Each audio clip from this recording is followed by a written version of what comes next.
ओम ब्रह्मदक्षश्री देवेशी भरद्वाजे पुनर्वसु हुताशिवेशी चरक प्रभृतिभ्यो नमो नमः। पातंजल महाभाष्य चरक प्रति संस्कृते मनोवाक्काय दोषाणां हरते अहिपतये नमः। सभी गुरुजनों और ऋषि मुनियों का वंदन करते हुए अपनी आज की सतत संहिता अध्ययन की क्लास स्टार्ट करेंगे। अब तक की क्लास में हमने सूत्र स्थान की पूरी विषय सूची, निदान स्थान की पूरी विषय सूची और विमान स्थान की स्टार्टिंग के 4 चैप्टर यानी कि जनपदोध्वंस अध्याय और उसके बाद वाला जो अध्याय है उसकी विषय सूची हमने देख ली है। त्रिविध रोग विशेष विज्ञानियम अध्याय जो कि चौथा अध्याय है विमान स्थान का, उसकी विषय सूची हमने कल देखी थी। आज हम स्टार्ट करेंगे श्रोतो विमान से। तो स्टार्ट करते हैं। तो श्रोतो विमान के लिए 5वां अध्याय जो आया है चरक विमान का, उसका नाम है श्रोतो विमान। आज हम इसकी विषय सूची देखेंगे यानी कि इसकी इंडेक्स गो थ्रू करेंगे, जिससे कि हमें एक मोटा मोटा आइडिया लग जाए कि श्रोतो विमान अध्याय में किन किन चीज़ों का डिस्क्रिप्शन आया हुआ है। तो जब हम इसकी टीका पढ़ते हैं श्रोतो विमान अध्याय की, श्रोतो विमान अध्याय के पहले श्लोक की जो टीका है, जब हम वो टीका पढ़ते हैं तो टीका पढ़ने के बाद हमें ये क्लियर होता है कि क्यों उन्होंने त्रिविध रोग विशेष विज्ञानियम यानी कि जो चौथा अध्याय है विमान स्थान का, उसके बाद उन्होंने श्रोतो विमान ही क्यों रखा। तो श्रोतो विमान अध्याय रखने के पीछे उन्होंने कारण बताया है। उसके लिए उसकी टीका देखेंगे पहले दूसरे श्लोक की। उसमें उन्होंने बोला है, पूर्व अस्मिन् अध्याये परीक्षायाम अभिधाय तत्परीक्षणीयम शरीरम दुष्ट श्रोतो विभागेन वक्तुम श्रोतसाम विमानम उच्यते। यानी कि उन्होंने क्या कहा है कि इसके पहले का जो चौथा अध्याय था त्रिविध रोग विशेष विज्ञानियम अध्याय, उसमें हमने क्या देखा था कि रोग का विशेष ज्ञान करने के लिए जो 3 प्रकार की परीक्षाएं उन्होंने बताई हैं, 3 प्रकार के जो टूल हमें बताए हैं किसी भी रोग किसी भी व्याधि का विशेष ज्ञान करने के लिए, उन्होंने हमें 3 टूल बताए, जिसमें उन्होंने हमें बताया आप्तोपदेश, प्रत्यक्ष और अनुमान। फिर उन्होंने हमें उसमें ये बताया कि ये आप्तोपदेश, प्रत्यक्ष और अनुमान आदि ये जो हमने आपको टूल्स बताए हैं, इन सभी का ही यूज़ करते हुए आपको क्या करना है, जितनी भी व्याधियां हैं, जितने भी रोग हैं, उनकी परीक्षा करनी है, उनका डायग्नोसिस बनाना है। इन तीनों टूल्स के बेसिस पे ही, उन 3 टूल्स में आता है हमारा आप्तोपदेश, प्रत्यक्ष और अनुमान। ठीक है, तो इन तीनों का यूज़ करके हम क्या करते हैं किसी भी व्याधि का निदान बनाते हैं। तो अब क्या कह रहे हैं कि उस व्याधि का निदान बनाने के लिए सबसे पहला हमने किसको रखा है, आप्तोपदेश को। ठीक है, तो उसी आप्तोपदेश को फॉलो करते हुए यानी कि हम इस अध्याय में आपको क्या करेंगे, शरीर को दूषित करने वाले शरीर को दूषित मतलब कि जो स्रोतस हैं उनको, उनके दूषित होने से किस तरीके से व्याधियां उत्पन्न होती हैं, उसका डिस्क्रिप्शन यहाँ पे आपको वो देंगे। ताकि इससे होगा क्या, आप किसी भी व्याधि का निदान करने के लिए जो आप्तोपदेश करते हैं उससे इसमें क्या होंगे कि कुछ चीज़ें आपकी क्लियर हो जाएंगी। एग्जाम्पल के लिए अगर हम देखें, अगर हमने स्रोतसों के बारे में पढ़ा है तो हमें ये पता चल जाएगा कि कोई भी व्याधि जो हो रही है, कोई भी पेशेंट हमारे पास आ रहा है क्लिनिकली अपने कुछ क्लिनिकल सिम्टम्स के साथ, तो उसकी लक्षण आदि हेतु आदि का पता करके हम इस डिसीजन पे पहुंच सकते हैं कि उसके शरीर में आखिर कौन से स्रोतस की दुष्टि हुई है। ठीक है, अगर सिंपली इसका एग्जाम्पल अगर हम देखें, अभी मैं आपको सिर्फ एक एग्जाम्पल के तौर पे बता रही हूँ स्रोतस के बारे में, बाकी बाद में हम इसके बारे में और अच्छे से पढ़ेंगे। तो अगर हम सिंपली बात करें हमारे पुरुष वह स्रोतस की, ठीक है, पुरुष व स्रोतस से रिलेटेड बीमारी हमें अपनी डे टू डे लाइफ की ओपीडी में देखने को मिलती ही मिलती है। तो एग्जाम्पल के तौर पे मैं सिर्फ एक पुरुष व स्रोतस की बात कर रही हूँ यहाँ पे। तो जब पुरुष व स्रोतस की बात करते हैं तो उसके पहले मूल हम पढ़ते हैं। तो उसका मूल बताया गया है पक्वाशय को और स्थूल गुद को, ठीक है। और फिर ये बताया है कि जब इसमें दुष्टि हो जाती है तो हमें क्या क्या सिम्टम बॉडी में नज़र आते हैं। कृच्छेण अल्पा अल्पम स शब्द शूलम अति द्रवम अति ग्रथितम अति बहुच उपविशंतम दृष्टवा पुरुष वहानी अश्य श्रोतांसी प्रदुष्टानी इति विद्यात। यानी कि पहले उन्होंने आपको पुरुष व स्रोतस के मूल बताए, पक्वाशय और स्थूल गुद। फिर उन्होंने आपको ये बताया कि अगर किसी का पुरुष व स्रोतस दूषित हुआ है तो आपको क्या क्या सिम्टम देखने को मिलेंगे, पेशेंट आपको क्या क्या सिम्टम बता सकता है, जिससे कि आप ये डिसाइड कर सकते हैं कि उसका पुरुष व स्रोतस दूषित हुआ है। तो उसमें उन्होंने सबसे पहला सिम्टम जो बताया, क्या बताया, कृच्छेण अल्पा अल्पम स शब्द शूलम। यानी कि कृच्छेण यानी कि क्या, कठिनता से अल्प मात्रा में शब्द के साथ और शूल के साथ अधिक मात्रा में ग्रथित रूप में, ठीक है। अधिक अमाउंट में क्या होना, पुरुष का निकलना, ये क्या होगा, हमारे पुरुष व स्रोतस की दृष्टि को इंडिकेट करेगा, ठीक है। अब सिंपली अगर हम इसका एग्जाम्पल देखें, मान लीजिए आपकी ओपीडी में कोई पेशेंट आता है और वो कहता है कि डॉक्टर साहब मुझे ना ग्रथित मल आ रहा है, यानी कि मुझे जो पॉटी आती है ना वो गांठ के फॉर्म में आती है, जैसे कि बकरी की टट्टी होती है ना गोल गोल गांठ के फॉर्म में, वैसी ही मुझे पॉटी आती है, ठीक है। फिर एक दूसरा पेशेंट आया, उसने कहा कि डॉक्टर साहब मुझे ना बहुत लूज स्टूल पास आउट होता है, यानी कि जो मुझे पॉटी आती है वो बंधी हुई नहीं आती है, वो क्या आती है, या तो वो द्रव रूप में आती है या फिर ऐसे बिखरी बिखरी से आती है, फॉर्म्ड फॉर्म में वो नहीं आती है, ठीक है।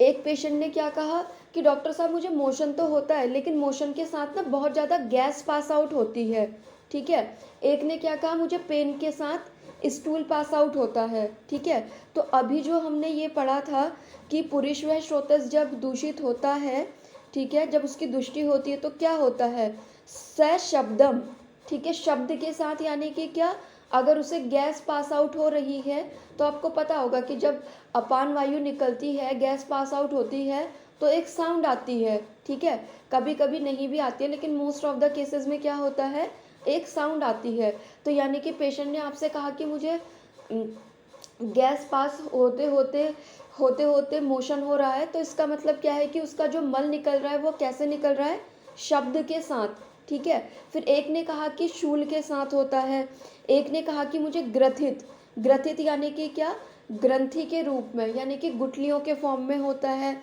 एक ने कहा कि मुझे द्रव रूप में होता है। तो उसने सिंपल अपने सिम्टम्स आपको अपने सामने बताए, उसने आपकी ओपीडी में आकर के, और उसके सिम्टम से ही आपने समझ लिया कि इसको क्या है, कि इसके पुरुष व स्रोतस की दृष्टि हुई है, ठीक है। आपको ये पता चल गया कि पुरुष व स्रोतस की दृष्टि है, तो आपको ये भी पता है, अगर आपने स्रोतसों के बारे में पढ़ा होगा तो आपको ये भी पता रहेगा कि पुरुष व स्रोतस का मूल क्या होता है, पक्वाशय होता है और स्थूल गुद होती है। तो आप क्या करोगे, जब आप उसकी मेडिसिन प्रिस्क्राइब कर रहे होगे तो अपने माइंड में उसके स्रोतस का मूल रखते हुए उसके स्रोतस के मूल से रिलेटेड भी कोई ना कोई मेडिसिन उसे आप दोगे। जैसे आपने देखा होगा कि अगर किसी को ग्रथित मल आता है तो उसमें सिंपली अगर हम बस्ती देते हैं, ठीक है, चाहे हम मात्रा बस्ती ही दें या फिर हम प्रॉपर निरूवस्ती दें, तो उससे भी क्या होता है, हमें रिजल्ट मिलते हैं, ठीक है। तो अब उससे हमें रिजल्ट क्यों मिलते हैं, क्योंकि हमने क्या करा, बस्ती हमने दी, तो बस्ती कहाँ जाएगी, पुरुष व स्रोतस का जो मूल है पक्वाशय में जाएगी, ठीक है। अब पक्वाशय में जाएगी तो जब मूल में अगर कोई व्याधि ठीक हो रही है तो उससे रिलेटेड जो सिम्टम आ रहे हैं वो तो ऑटोमेटिकली ठीक हो जाएंगे, ठीक है। इसीलिए स्रोतसों की इम्पॉर्टेंस है। और आप ये सोचिए कि अगर आपने विमान स्थान नहीं पढ़ा तो आप कितनी इम्पॉर्टेंट चीज़ जो कि आपकी डे टू डे की क्लिनिकल लाइफ में काम आने वाली है वो आप मिस कर देंगे, और वो हैं श्रोतस। ठीक है, तो इन्होंने क्या करा है कि त्रिविध रोग अध्याय में क्या करा, हमें ये बताया कि आयुर्वेद तरीके से हमें किसी भी डिजीज़ को डायग्नोस कैसे करना है। तो डायग्नोस करने के लिए सबसे पहला क्राइटेरिया उन्होंने बताया था कि जो आप्तोपदेश है, आप्तोपदेश यानी कि क्या, जो आप्त वचन है, और हमारे आप्त वचन क्या है, जो हमारी संहिताओं में आचार्यों ने कहे हैं, तो उनका अध्ययन करना। ठीक है, अब देखिए आप्त वचनों का अध्ययन करके ही तो हमने ये देखा ना कि किसी स्रोतस की दृष्टि होती है, और उसमें भी मैंने आपको पुरुषव्य स्रोतस का एग्जाम्पल दे के समझा दिया कि कैसे उसको हम क्लिनिकली अप्लाई करेंगे। ठीक है, तो आप्तोपदेश पढ़ना इसीलिए ज़रूरी होता है, वरना नॉर्मली होता क्या है कि हम लोग करते क्या है, हम बुक्स ना पढ़ के सीधे हम क्या कहते हैं, हम किसी भी वैद्य से अपनी एक केस हिस्ट्री डाल देते हैं और पूछ लेते हैं कि इसकी डिजीज़, इसमें क्या ट्रीटमेंट करेंगे, इसमें क्या मेडिसिन देंगे। ठीक है, जैसे भी कल राहुल सर ने भी बताया था कि ये हमारा क्राइटेरिया होना नहीं चाहिए। मोस्ट ऑफ द लोग क्या कहते हैं, क्या करते हैं, हिस्ट्री डालेंगे या फिर कोई मॉडर्न का कोई डायग्नोस डालेंगे और बोलेंगे कि इसमें क्या मेडिसिन दें। जैसे सिंपली डाल देंगे पीसीओडी है, सर पीसीओडी में क्या ट्रीटमेंट दें। वो ये नहीं पूछेंगे कि सर पीसीओडी में हमें किस तरीके से सिद्धांत का यूज़ करना है, शास्त्र के अकॉर्डिंग क्या चिकित्सा सूत्र इसमें अप्लाई करना है, कैसे इसको डायग्नोस करना है। सिंपली वो क्या पूछते हैं कि सर पीसीओडी की चिकित्सा बता दीजिए, या फिर इसमें क्या मेडिसिन यूज़ होगी वो बता दीजिए। तो इसमें होता क्या है कि जो बताने वाला होता है वो भी क्या करता है, अच्छा सीख है, पीसीओडी है कि ये लोग कैशोर, ये कांचनार गुग्गुल चला दो, वरुण आदि कषाय चला दो, आरोग्यवटी चला दो। ठीक है, तो इससे होता क्या है कि आपको सिर्फ एक डिजीज़ के बारे में पता चलता है। ठीक है, जबकि अगर आपने किसी टीचर से या फिर किसी प्रैक्टिशनर से ये पूछा कि सर आपने ये जो अभी केस डाला था, अपनी सक्सेस स्टोरी डाली थी, उसमें आपने क्या चिकित्सा सिद्धांत फॉलो करा आयुर्वेद के अकॉर्डिंग। ठीक है, तो अगर आप उनसे चिकित्सा सिद्धांत पूछते हैं तो उससे क्या होगा कि आपको सिर्फ पीसीओडी ही नहीं, या फिर जिस डिज़ीज़ के बारे में आप पूछ रहे हैं वो नहीं, बल्कि उससे मिलती जुलती बहुत सारी डिज़ीज़ को ठीक करने का एक आइडिया मिल जाएगा। ठीक है, सिंपली अगर जैसे कि कोई अगर ये डालता है कि उसने डायबिटीज़ को ठीक करा है, ठीक है, या फिर उसने किसी का क्रोनिक कॉन्स्टिपेशन ठीक करा है, तो आप उससे मेडिसिन ना पूछ करके उससे उसके पीछे का सिद्धांत पूछें कि सर विबंध में आपने इसके पीछे क्या सिद्धांत अप्लाई करा था, या फिर मैम आपने इसमें क्या सिद्धांत अप्लाई करा था। ठीक है, तो ये हमारा एक पूछने का तरीका होना चाहिए किसी भी प्रैक्टिशनर से या फिर किसी भी टीचर से। ठीक है, सिद्धांत पूछने के बाद हम मेडिसिन उनसे पूछ सकते हैं।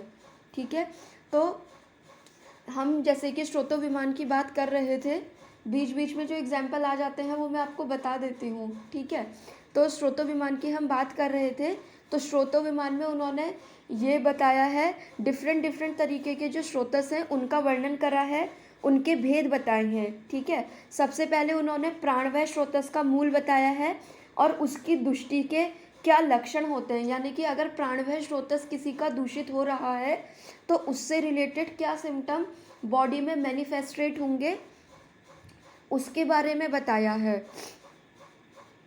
ठीक है, फिर उदकवय स्रोतस के बारे में बताया है, उसके मूल और उसकी दृष्टि से होने वाले क्या सिम्टम होंगे वो बताए हैं।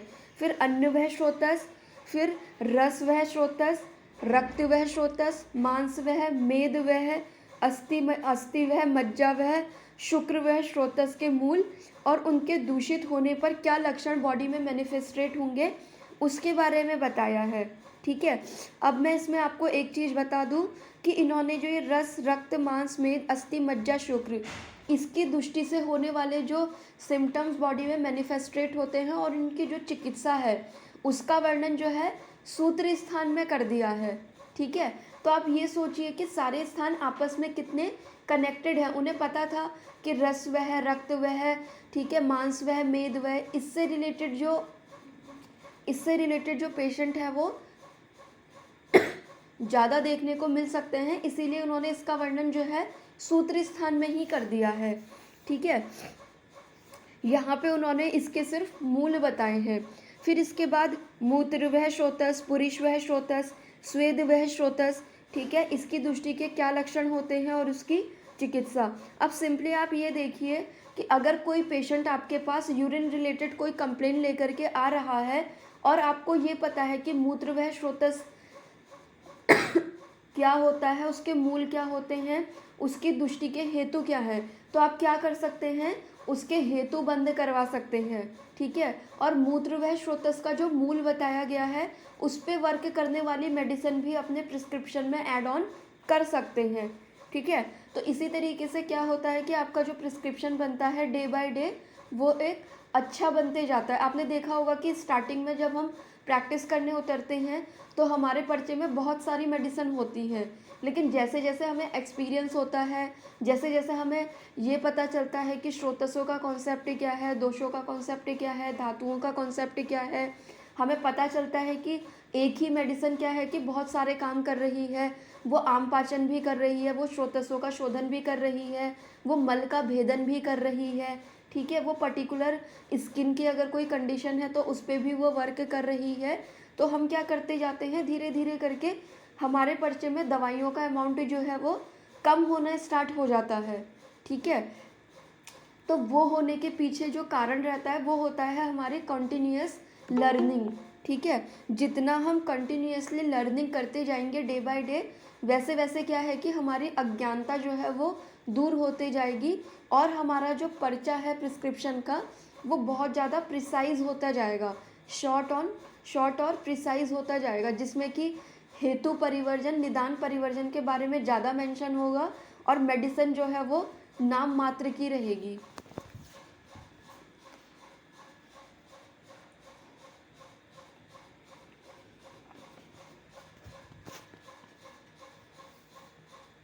और ये सारी चीज़ें कैसे आती है, जब हम अपनी प्रैक्टिस में दोष, धातु, मल, आम, स्रोतस इनका विचार करके हम ट्रीटमेंट प्लान करना स्टार्ट करते हैं, बजाय इसके कि पेशेंट आया, उसने अपनी मॉडर्न की इन्वेस्टिगेशन दिखाई और हमने मेडिसिन लिखना स्टार्ट कर दिया, ठीक है। फिर इसके बाद जो है उन्होंने स्रोतसों के पर्याय बताए हैं, ठीक है, और ये बताया है कि जो स्रोतस हैं वो किस तरीके से धातुओं को भी दूषित करने का काम करते हैं। और ये बताया है कि हमने यहाँ पे सर्वेशाम प्रदुष्टा वात पित्त श्लेष्माणो दूषितारो, यानी कि ये जो स्रोतस दूषित होते हैं फिर उनकी वजह से क्या होता है, हमारे दोषों का भी इम्बैलेंस होना स्टार्ट होता है।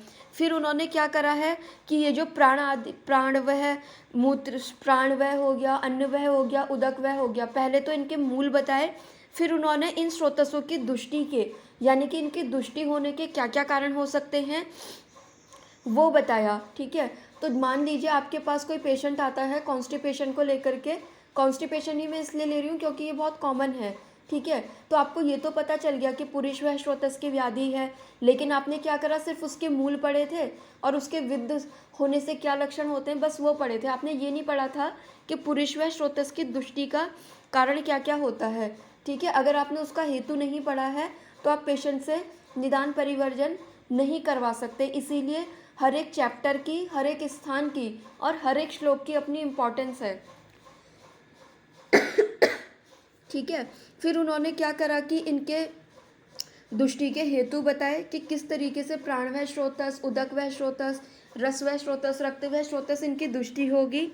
फिर उन्होंने सभी स्रोतस जो है उनके प्रकोप होने का एक साधारण कारण बता दिया, ठीक है। फिर उनकी दुष्टि के एक सामान्य लक्षण बता दिए, मतलब कि आचार्यों ने आपको क्या कर दिया, एक शॉर्ट में बता दिया कि स्रोतों दुष्टि के साधारण लक्षण क्या होंगे और उनके प्रकोप के साधारण हेतु क्या हो सकता है। मतलब कि उन्होंने आपको ये बोल दिया कि अगर आप पर्टिकुलर एक एक स्रोतस का याद नहीं कर सकते हो तो कंबाइंडली आप दो कोटेशन याद कर लो कि एक तो क्या है कि स्रोतो दुष्टि के कॉमन हेतु क्या है और कॉमन उनके सिम्टम्स क्या होते हैं, ठीक है। फिर उन्होंने क्या बताया, स्रोतसों का रूप कैसा होता है और ये प्रदुष्टि जो स्रोतस हैं इनकी हम चिकित्सा कैसे करेंगे। जैसे सिंपली उन्होंने क्या बताया है कि जो श्वेतवह स्रोतस की दुष्टि होती है तो उसकी चिकित्सा हम ज्वर के समान करते हैं, ठीक है। तो इस तरीके से उन्होंने हमें कई सारी चीज़ें क्लियर करते हुए श्रोतोविमान अध्याय को कंप्लीट करा है।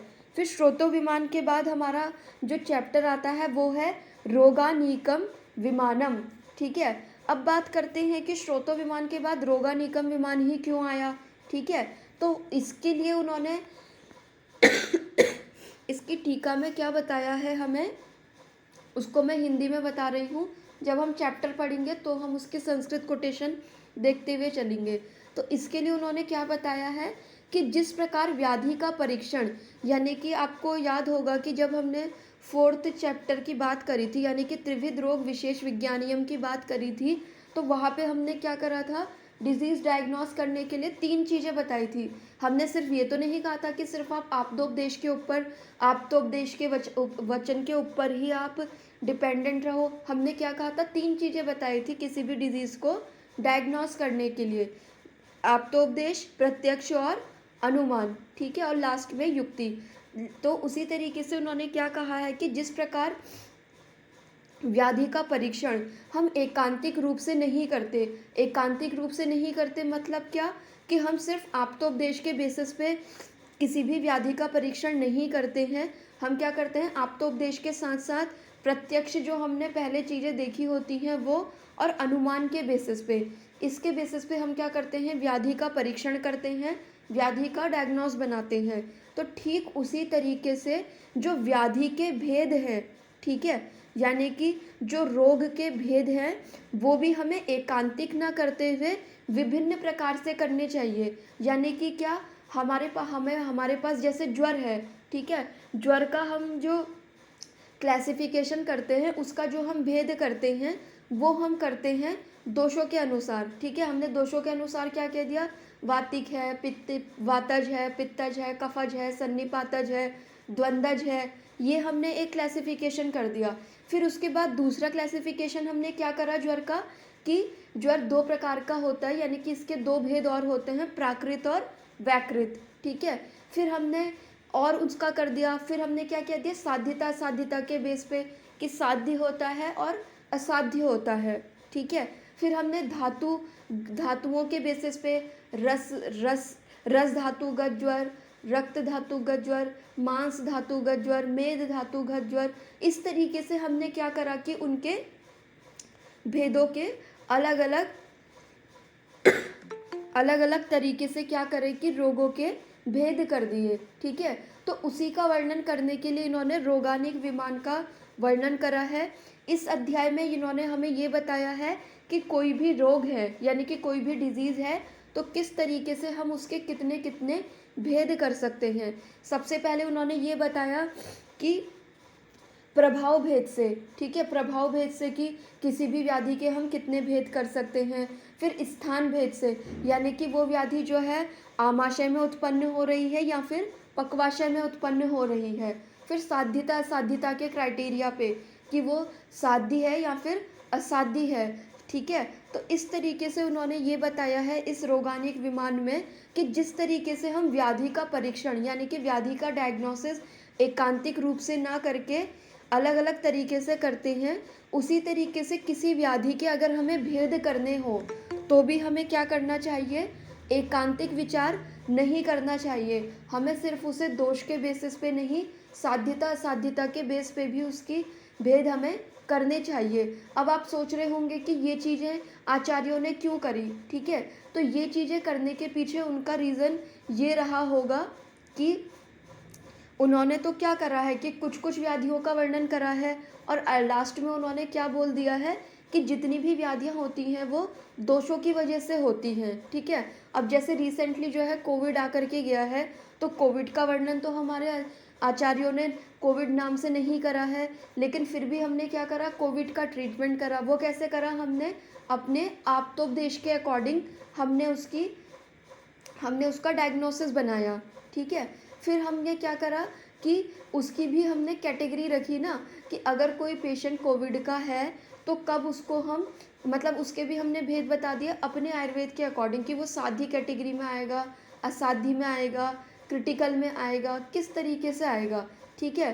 तो ये हम क्लासिफिकेशन किस तरीके से बना सकते हैं आने वाली नई नई व्याधियों का, उसके लिए उन्होंने हमें इस अध्याय का वर्णन करा है। अगर हमें पता होगा कि किसी व्याधि के हम प्रभाव भेद से उसके क्लासिफिकेशन कर सकते हैं, साध्यता असाध्यता के बेस पे उसका क्लासिफिकेशन कर सकते हैं, उसके उत्पन्न होने का स्थान क्या है उसके बेसिस पे अगर हम उसका क्लासिफिकेशन कर सकते हैं, ये सारी चीज़ें अगर हमें पता होगा तो हम जो अभी रिसेंटली कोविड आकर के गया है उसके भी हम क्या कर सकते हैं, भेद कर सकते हैं, ठीक है।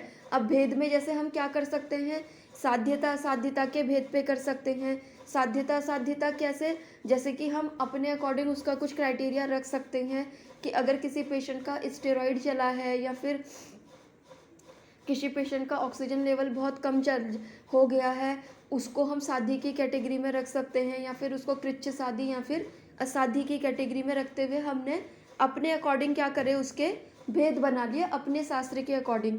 अब जैसे कि आमाशय उत्थ और पक्वाशय उत्थ, इस तरीके से हम आशय भेद से भी क्या करते हैं, व्याधियों के भेद करते हैं। तो अगर आप देखेंगे तो कोविड में क्या हो रहा था, ज्वर आ रहा था और रेस्पायरेशन से रिलेटेड हमें प्रॉब्लम देखने को मिल रही थी, जैसे सांस फूलना आदि। तो हम क्या मान सकते हैं कि ये क्या है, एक तो उसमें ज्वर हमें देखने को मिल रहा था, तो हम क्या मान सकते हैं कि ज्वर क्या है, आमाशय से उत्पन्न व्याधि है ना। तो हम क्या कह सकते हैं कि जो कोविड था वो भी आमाशय उत्थ व्याधि हो सकती है और आमाशय उत्थ भी व्याधि हो सकती है, और क्योंकि इसमें रेस्पायरेशन वाला जो था वो इन्वॉल्व हो रहा था, इसलिए हम उसे क्या मान सकते हैं, प्राणवायु स्रोतस से रिलेटेड भी मान सकते हैं, ठीक है। तो इन्होंने क्या करा है कि इस चैप्टर में हमें बस एक क्राइटेरिया दे दिया है, एक गाइडलाइन दे दी है कि कैसे तुम किसी व्याधि के भेद कर सकते हो, ठीक है।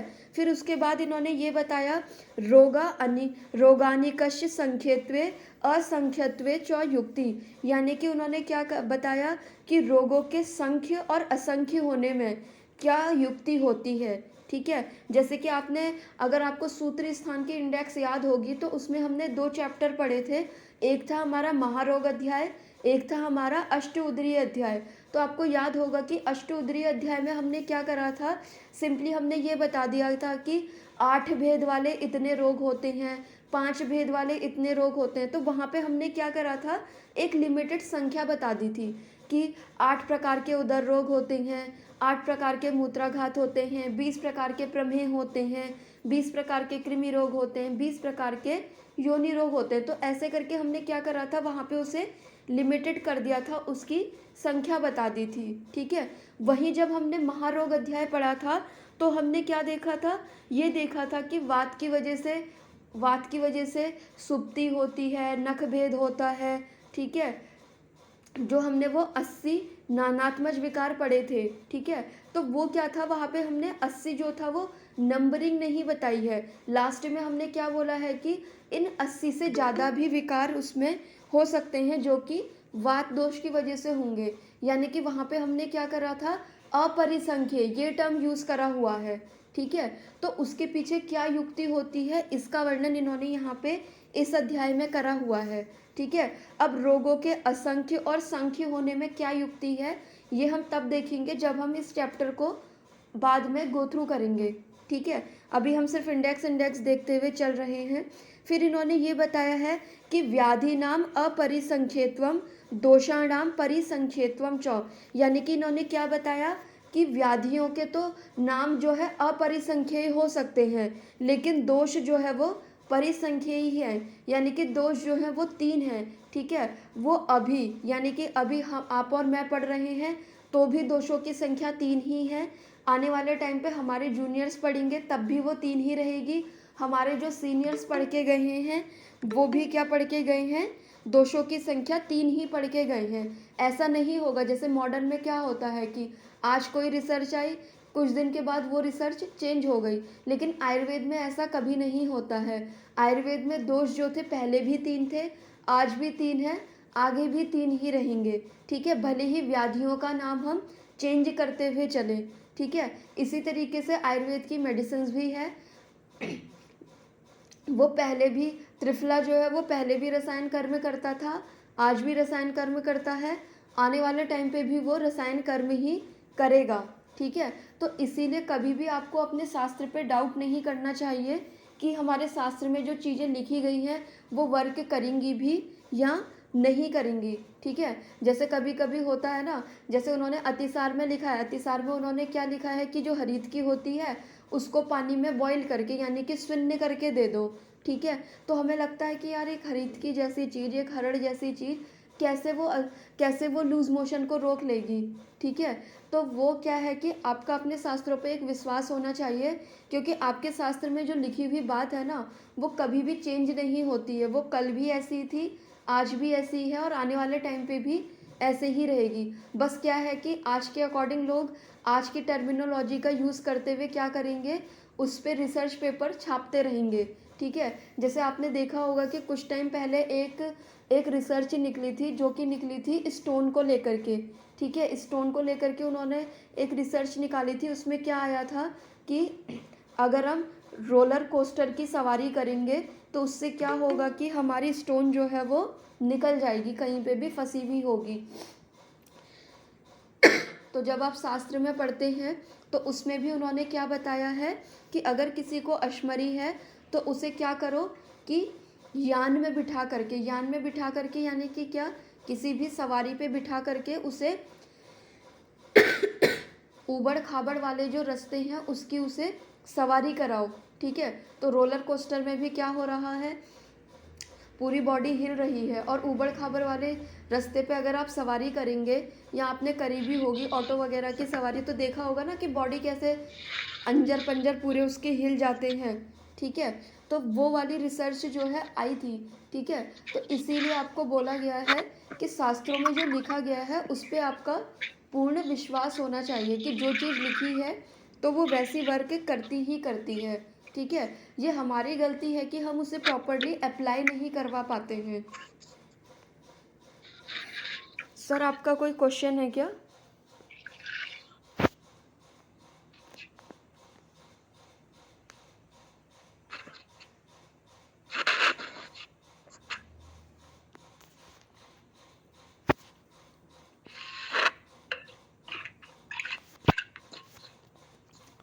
ठीक है, फिर यहाँ पे इन्होंने हमें ये बता दिया है कि व्याधि के नाम तो अपरिसंख्येय हो सकते हैं लेकिन दोष जो है वो परिसंख्येय ही हैं। ठीक है, जैसे कि क्या है कि अगर आपने ये बोल दिया कि ये व्याधि जो है इस दोष के इस गुण के कारण हो गई है। ठीक है, तो क्या हुआ, व्याधि के तो एक और भेद बढ़ गया लेकिन दोष तो वही रहा ना, 3 ही रहे। तो ये चीज़ इन्होंने यहाँ पे क्लियर करी है। फिर इसके बाद इन्होंने क्या करा है, मानस दोष और उनसे उत्पन्न होने वाले विकार, शारीरिक दोष और उनसे उत्पन्न होने वाले विकार क्या हैं उसका वर्णन करा है। ठीक है, तो आप ये सोचिए कि अगर आपने विमान स्थान नहीं पढ़ा और विमान स्थान का रोगानिक विमान नहीं पढ़ा तो आपको ये नहीं पता चल पाएगा कि मानस दोष कौन से हैं, उनसे उत्पन्न होने वाले विकार कौन से होते हैं, शारीरिक दोष कौन से हैं और उनसे होने वाले विकार कौन से होते हैं। ठीक है, फिर इन्होंने यहाँ पे ये बताया है कि ये जो शारीरिक और मानसिक दोषों का वर्णन हमने करा है उनके प्रकोप होने का क्या कारण होता है। ठीक है, फिर उन्होंने ये बताया है कि दोष त्रयाद अपरिमितम विकार उत्पत्तो युक्ति। फिर उन्होंने ये बताया है कि ये जो 3 दोष होते हैं वात पित्त कफ, इनसे किस तरीके से अपरिसंख्येय व्याधियों की उत्पत्ति हो सकती है, उसके पीछे उन्होंने लॉजिक यानी कि युक्ति बताई है। ठीक है, फिर उन्होंने ये बताया है कि रोगाणाम परस्पर अनुबंधकत्वम, यानी कि क्या है कि जैसे कि अगर किसी को शारीरिक व्याधि हुई तो उसमें परस्पर मन का भी अनुबंध हो जाएगा, या फिर किसी को मानसिक व्याधि हुई है तो उसमें परस्पर शरीर का भी अनुबंध हो जाएगा। इसका वर्णन उन्होंने करा है। ठीक है, अनुबंधी और अनुबंध भेद बताए हैं। फिर उन्होंने जठराग्नि के यानी कि अग्नि के 4 भेदों का वर्णन करा है। ठीक है, अब आप ये सोचिए कि हमारी पूरी की पूरी चिकित्सा जो होती है वो दोषों पे, अग्नि पे डिपेंड करती है। ठीक है, और अगर हमने विमान स्थान का ये अध्याय नहीं पढ़ा तो हमें ना तो दोषों की प्रॉपर नॉलेज हो पाएगी और ना हमें अग्नि की प्रॉपर नॉलेज हो पाएगी, जो कि आयुर्वेद चिकित्सा करने के लिए बहुत ज़्यादा ज़रूरी है। ठीक है, तो 4 प्रकार की अग्नि का इन्होंने वर्णन करा है। फिर इन्होंने क्या करा है, वात आदि प्रकृति के बारे में इन्होंने बताया है। ठीक है, फिर इन्होंने ये बताया है कि वात आदि प्रकृति जो होती हैं, किसमें कौन सी प्रकृति आतुर वाली रहती है। ठीक है, मतलब उन्होंने कौन कौन सी डिजीज़ होने के चांसेस रहते हैं। फिर इन्होंने ये बताया है कि वातलस्य वात प्रकोपे कारणम तस्य अवजयम च, यानी कि अगर किसी की प्रकृति वातज है तो उसके उसके शरीर में वात प्रकोप होने के क्या क्या कारण हो सकते हैं, और बाई चांस उसकी प्रकृति वातज है और उसने वात प्रकोप करने वाले कोई ऐसे हेतुओं का सेवन कर भी लिया है तो उसकी चिकित्सा क्या रहेगी। ठीक है, उसका वर्णन करा है। फिर उसके बाद पित्त प्रकृति वाले व्यक्ति में अगर पित्त का प्रकोप हो जाता है तो उसके कारण क्या क्या होते हैं और उसकी चिकित्सा कैसे करनी होती है। श्लेष्मल प्रकृति का प्रकोप कैसे होता है, उसके कारण और उसकी चिकित्सा कैसे करी जाए, उसका वर्णन करा है। और लास्ट में क्या करा है कि जो राजवैद्य होता है उसके क्या लक्षण होते हैं, ये बताते हुए इन्होंने क्या करा है, रोगानिक विमान अध्याय का भी वर्णन कर दिया है। ठीक है, फिर इसके बाद हम पढ़ेंगे चरक विमान के ही 7वें अध्याय व्याधित रूपी विमान की इंडेक्स यानी कि विषय सूची। ठीक है, फिर उसमें उन्होंने क्या बताया, इसमें क्या बोला है कि इसके लिए भी जो है एक बार इसकी हम टीका गो थ्रू करेंगे व्याधित रूप वाले की।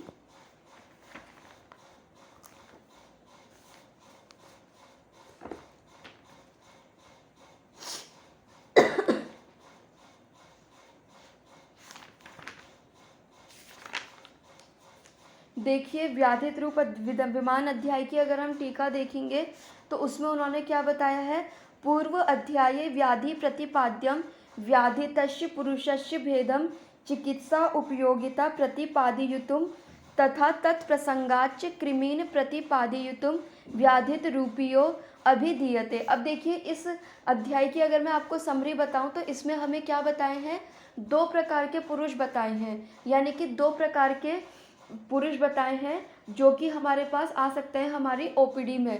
ठीक है, गुरु व्याधित और लघु व्याधित। ठीक है, तो क्या कह रहे हैं कि इसके पहले के अध्याय में हमने व्याधियों के बारे में बताया, व्याधि के भेद के बारे में बताया कि किस तरीके से हमें उसके भेद करने हैं।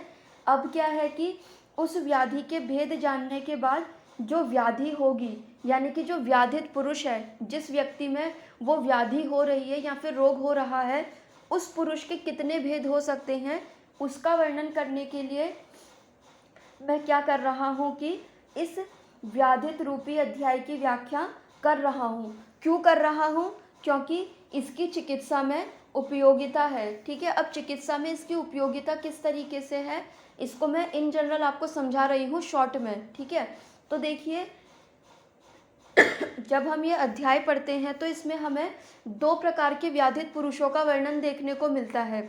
यानी कि उन्होंने हमें क्या बताया है कि कोई भी व्यक्ति, कोई भी रुग्ण अगर आपके पास आ रहा है अपनी बीमारी लेकर के, तो वो 2 तरीके का होता है। एक होता है गुरु व्याधित, एक होता है लघु व्याधित। ठीक है, गुरु व्याधित यानी कि क्या, उसे हुई है छोटी सी बीमारी और वो इसको इतना बड़ा चढ़ा करके बता रहा है कि आप जो है कंफ्यूज हो जाएंगे। ठीक है, एक होता है लघु व्याधित। लघु व्याधित या कि उसे बड़ी से बड़ी बीमारी हो जाए, उसे कैंसर हो जाए, उसकी CRF हो जाए, उसकी क्रोनिक किडनी फेलियर हो जाए, लेकिन फिर भी वो आपके सामने आकर के ऐसे बिहेव करेगा जैसे कि कुछ हुआ ही नहीं है। ठीक है, तो इस तरीके के 2 रुग्ण जो होते हैं वो हमें देखने को मिलते हैं। तो हमें ये पता होना चाहिए कि कौन सा पुरुष गुरु व्याधित है या फिर लघु व्याधित है। ठीक है, क्योंकि इसका नुकसान होगा क्या, मान लीजिए पेशेंट जो है वो, मान लीजिए पेशेंट को बहुत खतरनाक बीमारी है, उसे क्या है, कैंसर है, और वो आपके सामने आकर के खुद ही अपना ट्रीटमेंट लेने के लिए आया है और बोल रहा है कि डॉक्टर साहब मुझे कुछ नहीं, बस थोड़ी बहुत ये दर्द है, ये है, वो है। ठीक है, तो उससे होगा क्या कि आप उसकी डिजीज़ प्रॉपरली डायग्नोस नहीं कर पाएंगे क्योंकि उसने बिहेव ही ऐसा करा है। ठीक है, तो उससे क्या है कि अगर हम उसकी व्याधि नहीं पहचान पाएंगे तो हम उसे ट्रीटमेंट प्रॉपर नहीं दे पाएंगे। तो इसीलिए हमें पता होना चाहिए कि हमारे सामने आया हुआ जो पेशेंट है वो गुरु व्याधित है या फिर लघु व्याधित है। ठीक है, तो उसका वर्णन करने के लिए ही इन्होंने क्या करा है कि इस अध्याय का वर्णन इन्होंने यहाँ पे करा हुआ है कि आपके पास जो रुग्ण आएगा वो किस तरीके का हो सकता है, गुरु व्याधित होगा या फिर लघु व्याधित होगा। तो आप देखिए कि अगर आप एक एक चैप्टर को समझ के पढ़ते हुए चलेंगे, क्लिनिकली एस्पेक्ट से सोचते हुए चलेंगे, तो आप देखेंगे कि आचार्यों ने सारी की सारी संहिता जो है टोटल क्लिनिकल बेस पे लिखी हुई है। ठीक है, अब आप ये देखिए कि जब आप ओपीडी में बैठते हैं तो आपके पास डे टू डे लाइफ में ऐसे पेशेंट तो आते ही होंगे, कुछ ऐसे आते होंगे कि उन्हें सिंपल सर्दी जुकाम होता होगा और आकर के सीधे यही कहते होंगे कि डॉक्टर साहब कहीं हमें कोरोना तो नहीं हो गया, कि हमने तो वैक्सीन भी ली थी, ये भी करा था, वो भी करा था। या फिर इतना बड़ा चढ़ा करके आपको वो बताएंगे एक छोटे से सर्दी जुकाम को कि आप खुद ही डाउटफुल कंडीशन में चले जाओगे कि यार कहीं इसको दिक्कत तो नहीं हो रही है ज़्यादा, कि चलो इसके टेस्ट मैं करवा लेता हूँ या करवा लेती हूँ। ठीक है, वही दूसरी तरफ क्या है कि एक पेशेंट आएगा, उसे बहुत गंभीर बीमारी होगी, हो सकता है कि उसके हार्ट में ब्लॉकेज हो, उसे बहुत टाइम से डायबिटीज़ भी हो, उसे हाइपरटेंशन भी हो, लेकिन वो अपने आप को आकर के ऐसा प्रिटेंड करेगा जैसे कि उसे कोई व्याधि ही नहीं है। ठीक है, तो ये समझना हमारे लिए बहुत ज़रूरी होता है और ऐसे पेशेंट आते भी हैं ओपीडी में। अगर आपने ऑब्ज़र्व करा होगा तो आप समझ रहे होंगे कि मैं क्या कहना चाह रही हूँ। ठीक है, फिर व्याधित रूपी दो रुग्णों का उन्होंने वर्णन करा है, गुरु व्याधित और लघु व्याधित। ठीक है, फिर उन्होंने क्या करा है कि पुरुष के बारे में जब बात चल रही थी, रुग्ण के बारे में बात चल ही रही थी, तो उन्होंने क्या करा कि इसी अध्याय में उन्होंने कृमि का भी वर्णन कर दिया। ठीक है, अब जैसे सिंपली होता क्या है कि जब हम इंटर्नशिप के टाइम पे जाते हैं जीडी हॉस्पिटल वगैरह, तो हम वहाँ पे देखते हैं कि वहाँ पे हर बच्चे को जो है या फिर एडल्ट को कुछ टाइम पे क्या दी जाती है, एल्बेंडाजोल, यानी कि कीड़े मारने की दवाई दी जाती है। हम लोगों ने भी बचपन में वो सारी चीज़ें काफ़ी खाई होती हैं। ठीक है, तो कभी कभी हमें क्या लगता है जब हमने शास्त्र नहीं पढ़ा होता है कि यार कि जैसे कि एलोपैथ में एल्बेंडाजोल बच्चों को दी जाती है, तो क्या अपने में भी ऐसा कुछ विचार रहा होगा। ठीक है, तो वो डाउट की कंडीशन तब हमारे उसमें आती है जब हमने विमान स्थान का व्याधित रूपी विमान अध्याय ना पढ़ा हुआ हो। ठीक है, क्योंकि देखिए यहाँ पे इन्होंने क्या करा है कि डिफरेंट टाइप के कृमियों का वर्णन करा है। ठीक है, तो उन्होंने क्या करा है कि 20 प्रकार के कृमियों का वर्णन करा है। उसमें उन्होंने मलज कृमि, उनके उत्पन्न होने का कारण क्या है वो बताया है। शोणितज यानी कि रक्तज कृमि और उनके उत्पन्न होने के क्या कारण हो सकते हैं वो बताए हैं। श्लेष्मज कृमि यानी कि कफज कृमि। अब देखिए कि अगर मैं आपको अपना एक एक्सपीरियंस बताऊं, एक डॉक्टर राहुल गुप्ता हैं, वो हैं हल्द्वानी में, वो प्रैक्टिस करते हैं, बहुत अच्छी प्रैक्टिस है उनकी और उनका नॉलेज भी बहुत अच्छा है, वो भी बिल्कुल क्लासिकल प्रैक्टिस करते हैं। तो जब मैं अपनी मम्मी के ट्रीटमेंट के लिए उनके पास लेकर के गई थी मम्मी को, तो मेरी मम्मी को जो है क्या है कि डायबिटीज़ 2019 से है। ठीक है, तो सर ने उनकी सारी हिस्ट्री जो ली थी वो पूरी आयुर्वेद तरीके से ली थी। ठीक है, और सर ने मम्मी की हिस्ट्री लेते उनसे कृमि की भी हिस्ट्री ली थी कि क्या मम्मी को कभी स्टूल में कृमि निकले हैं।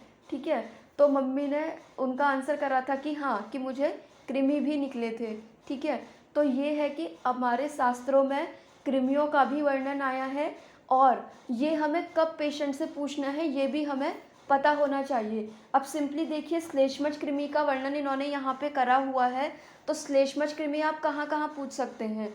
आपको पता है कि कफ डोमिनेंस जो व्याधि होती है उनमें आपको इसकी हिस्ट्री लेनी है। ठीक है, अब देखिए जो कृमियों के लिए एल्बेंडाजोल चलाई जाती है वो ज़्यादातर बच्चों की ही क्यों चलाई जाती है, बड़ों की उतनी नहीं चलती, लेकिन बच्चों की ज़रूर चलती है। क्यों चलती है, क्योंकि बच्चों वाला जो काल होता है यानी कि बाल्यावस्था वाला जो काल रहता है वो कैसा रहता है, कफ डोमिनेटिंग रहता है।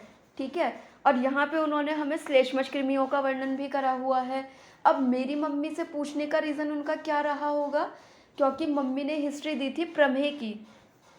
ठीक है, प्रमेह की हिस्ट्री दी थी, इसीलिए उन्होंने क्या करा था कि एडल्ट पर्सन से भी कृमि की हिस्ट्री ली थी, ठीक है। तो आप भी कोशिश करें कि जब आपके पास कोई पेशेंट आए तो इन कृमियों का भी आप विचार करते हुए चलिए। मान लीजिए आपके पास कोई स्किन का कोई पेशेंट आता है, ठीक है, तो उसमें आपको क्या करना है, शोणित कृमिज, ठीक है, यानी कि रक्तज कृमियों का विचार करना है।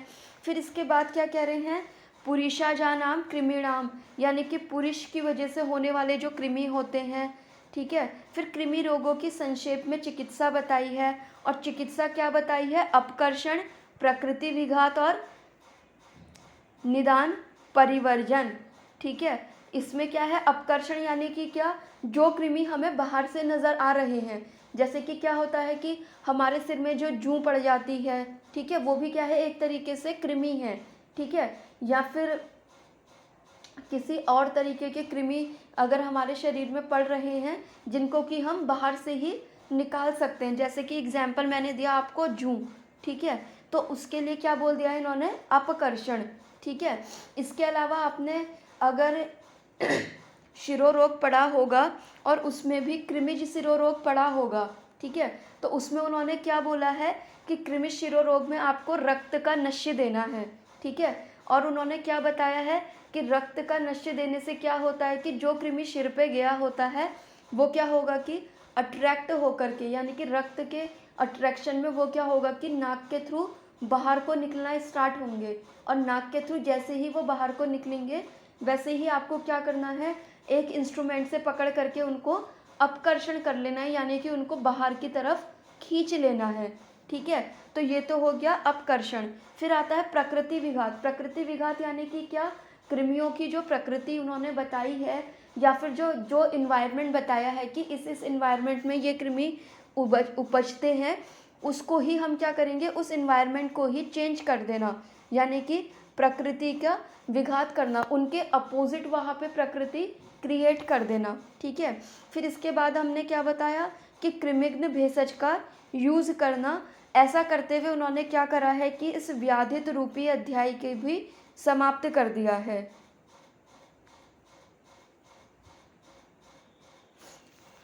सर मेरा तो एक्सपीरियंस नहीं है रक्त का नशे में, और अगर किसी और का अगर एक्सपीरियंस हो इस पे तो जब हम क्लास एंड करेंगे तो वो उस टाइम पे अपना एक्सपीरियंस शेयर कर सकते हैं, ठीक है। तो अब हम पढ़ेंगे चरक विमान के लास्ट अध्याय, यानी कि रोग भिषक जीतीयम अध्याय का विषय सूची, यानी कि इसकी इंडेक्स, ठीक है। अगर आपको एक चीज़ बता दूं कि ये जो रोग भिषक जीतीय विमान अध्याय है, ये चरक संहिता का सबसे लंबा अध्याय है, सबसे बड़ा अध्याय यही है पूरी चरक संहिता का, ठीक है। इसमें आपको क्या है कि पूरा का पूरा निचोड़ मिलेगा एक तरीके से पूरे के पूरे शास्त्र का, ठीक है।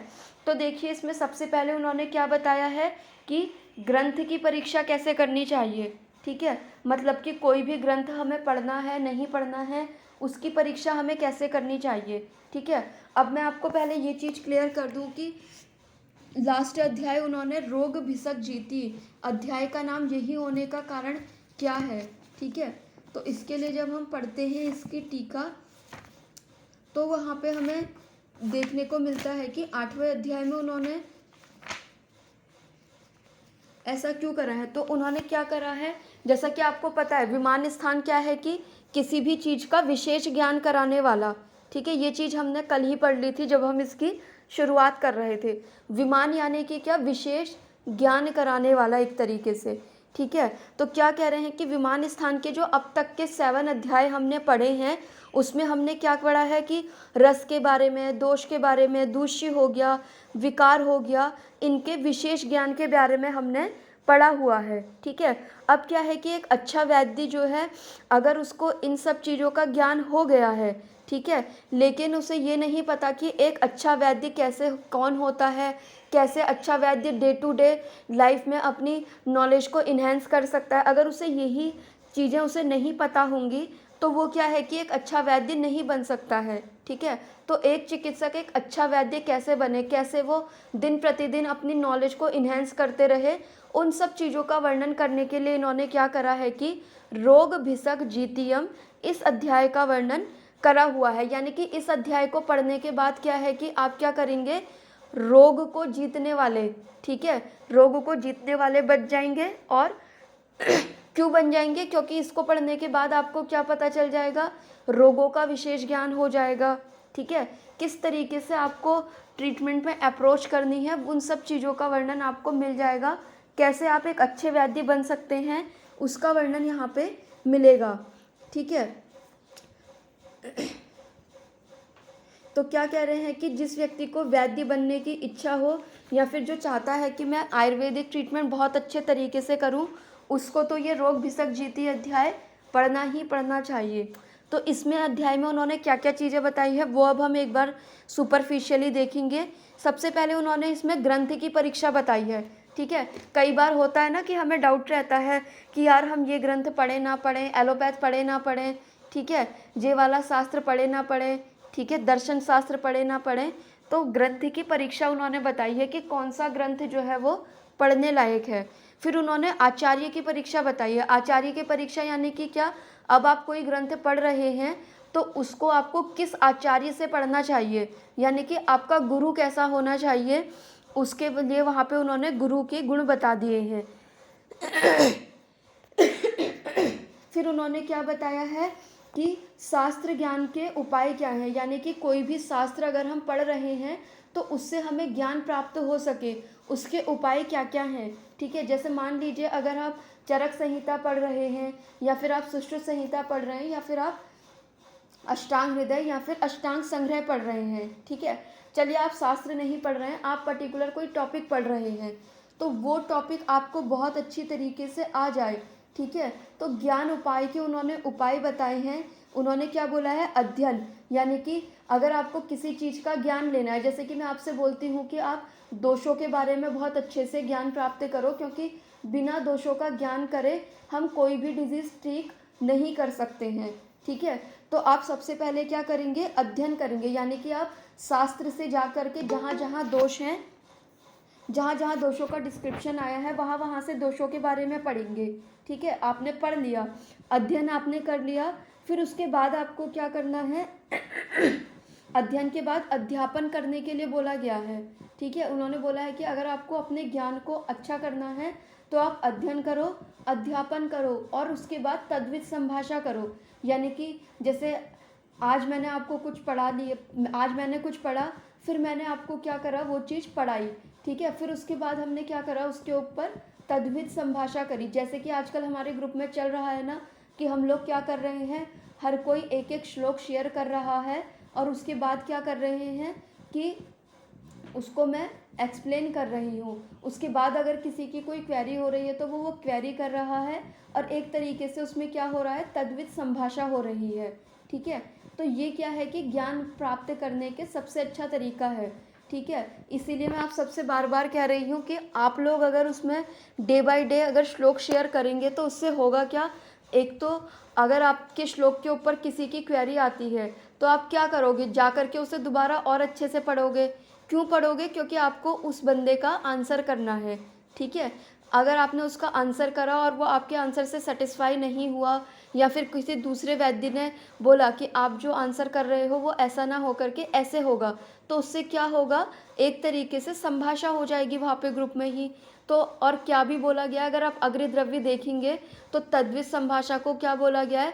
तद्वित संभाषा ज्ञानवर्धन, यानी कि उन्होंने क्या बोला है कि जो तद्वित संभाषा होती है वो ज्ञानवर्धन करने में सर्वश्रेष्ठ बोली गई है, ठीक है। तो यहाँ पे इन्होंने अध्ययन की विधि बताई है, शिष्य परीक्षा बताई है कि एक शिष्य को कैसा होना चाहिए, ठीक है। शिष्य उपनयन की विधि बताई है, शिष्य का आचार्य के प्रति क्या करता, क्या उपदेश, क्या शिष्य जो होता है, मतलब कि शिष्य को आचार्य के द्वारा क्या क्या उपदेश दिए जाते हैं वो बताया है। उसकी क्या एक शिष्य के अपने गुरु के प्रति क्या कर्तव्य होते हैं वो बताया गया है। फिर तद्वित संभाषा की प्रशंसा करी गई है, यानी कि जो डिस्कशन होता है तद्वित संभाषा वो अच्छा होता है वो बताया गया है। उसके भेद बताए गए हैं। फिर भेद में क्या बताया है? अनुलोम संभाषा और विग्रह संभाषा। आपने देखा होगा कि कई बार जब आप किसी के साथ डिस्कशन भी करते हैं तो कई कई केसेस में तो क्या होता है कि सामने वाला आपके पूरे विचार सुन रहा है, अच्छे से सुन रहा है, उसके बाद अपना रिस्पॉन्स दे रहा है। लेकिन कुछ कुछ लोग कैसे होते हैं कि आपके विचार सुनेंगे नहीं और आपने थोड़ा सा ही बोलना स्टार्ट करा, उसके बाद ही वो क्या कहेंगे, नहीं कि तुम गलत बोल रहे हो। तो वो क्या करते हैं, एक तरीके से वितंडा करते हैं, ठीक है। तो वो वाली चीज़ हमें नहीं करनी है। तो यहाँ पे हमारा शास्त्र जो है हमें ये भी बता रहा है कि कल के दिन अगर आपको किसी से वाद विवाद करना है या फिर तद्वित संभाषा करनी है तो आप वो कैसे करेंगे, ठीक है। फिर वाद मार्ग बताए हुए हैं, वाद के लक्षण क्या होते हैं वो बताया है, द्रव्य गुण कर्म सामान्य विशेष और समवाय इनके लक्षण बताए हुए हैं, ठीक है।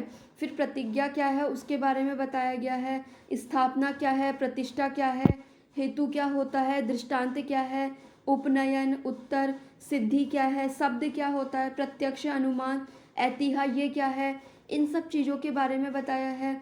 वाक्य दोष क्या है, वाक्य प्रशंसा क्या है, ठीक है। भिषक आयुर्वेद के बीच में कैसे संभाषा करनी चाहिए वो बताया है। कारण का क्या लक्षण है, कार्य योनि क्या है, कार्यफल क्या है, अनुबंध क्या है, देश क्या है, काल क्या है, प्रवृत्ति क्या है। आप देखते होंगे कई जगहों पे बार बार आता है कि मात्रा काल विचारिये, ठीक है, यानी कि मात्रा और काल का विचार करते हुए हमें मात्रा काल देश अनु विचारिये ऐसे करके कोटेशन आते रहती है। अब उस मात्रा से उनका क्या मतलब है, देश से उनका क्या मतलब है, काल से हमें क्या लेना है, ठीक है। तो काल से क्या लेना है, देश से क्या लेना है, इस सब का वर्णन आपको मिलेगा विमान स्थान में, ठीक है। तो अगर आप विमान स्थान नहीं पढ़ेंगे तो आप जो वो श्लोक में छोटे छोटे टर्म्स दिए रहते हैं ना कि काल हो गया, मात्रा हो गई, देश हो गया, तो उसको आप डिकोड नहीं कर पाओगे। इसीलिए भी विमान स्थान पढ़ना ज़रूरी है। फिर प्रवृत्ति क्या है, उपाय क्या है, ठीक है। भिषज की परीक्षा कैसे करनी है, परीक्षा करते टाइम हमें क्या प्रश्न पूछने चाहिए, ठीक है। द्विविध परीक्षा क्या होती है, दशविध परीक्षा जिसका कि हम प्रैक्टिकली यूज़ करते हैं वो क्या है, ठीक है।